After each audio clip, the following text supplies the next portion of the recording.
हिमाचल सरकार ने कोरोना की वजह से लॉकडाउन जो है 14 जून तक बढ़ा दिया है, जिसका हम स्वागत करते हैं।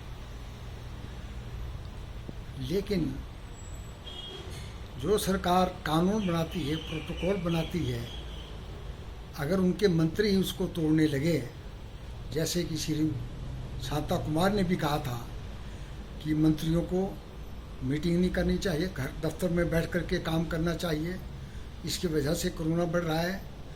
वहाँ हिमाचल प्रदेश का मंडी जिले का एक मंत्री महेंद्र सिंह पूरे दल बल के साथ कल जोगिंद्रनगर में उसने जगह जगह पर मीटिंग की, 50 और 100 आदमियों के बीच में जनसभाएं की, 11-12 गाड़ियाँ उसके साथ चल रही है, SHO पायलट चली हुई है, लेकिन इन पर कोई रुकावट नहीं है। तो हम जानना चाहते हैं श्री जयराम जी से कि क्या हम भी ऐसी मीटिंग करें।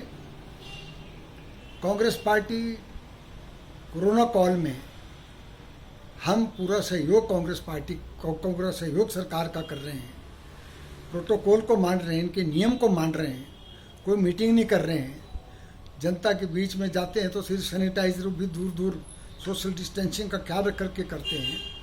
लेकिन अगर इनके मंत्री ही प्रोटोकॉल की धज्जियाँ उड़ाएं, कोविड की धज्जियाँ उड़ाएं, नियमों की धज्जियाँ उड़ाएं, तो क्या हो सकता है। मैंने जिलाधीश मंडी जो हमारे डिस्ट्रिक्ट मजिस्ट्रेट भी है, उनके ध्यान में भी कल रात को ये बात लाई थी कि मैंने कहा क्या आपने उनको इजाज़त दे रखी है, क्या धारा 144 खत्म हो गई है, क्या लॉकडाउन खत्म हो गया है, क्या जनसभाएं लाउड है, तो क्या हम भी यहाँ शेरी मंच पे जनसभा कर लें। तो कहा कि नहीं, ऐसी कोई बात नहीं है, कि मेरे ध्यान में नहीं ये बात है। SP साहब को के ध्यान में भी मैंने बात लाई है। तो मैं चाहूँगा कि ये जयराम सरकार जो है खुद कोरोना फैलाने के लिए जो है जिम्मेवार है। और जब जैसे कि कहा जा रहा है अब तीसरी लहर जो है ख़ास तौर पे बच्चों को ज़्यादा इफेक्ट करेगी, ब्लैक फंगस की बीमारी पैदा हो गई है, तो ये मंत्री जो है इस बीमारी फैलाने में जो पूरा योगदान दे रहे हैं, मैं सरकार से चाहूँगा और मुख्यमंत्री से चाहूँगा कि इस मंत्री के खिलाफ जो है वो कार्रवाई की जाए। दूसरा, मंत्री लोगों को गुमराह कर रहा है कि हमारे वक्त में विकास के काम हुए हैं। मंत्री ने सिर्फ हिमाचल प्रदेश में 500-600 करोड़ के पाइप खरीदे हैं, जो आगे 15 साल नहीं लगेंगे। और एक हमारी स्कीम पंजौर नाला की, जिस पे 25 करोड़ रुपए हमने खर्च किया था, सारी स्कीम बन करके तैयार हो गई थी। सिर्फ एक वाइल्ड लाइफ सेंचुरी में पाइप बिछाने रह गए थे, सिर्फ वही पाइप इन्होंने बिछाए हैं। आज उसका श्रेय भी खुद लेने की कोशिश कर रहे हैं। तो इस तरीके से ये गांव में जा कर के लोगों को गुमराह कर रहा है, गांव में जा कर के लोगों को झूठी घोषणाएं कर रहा है।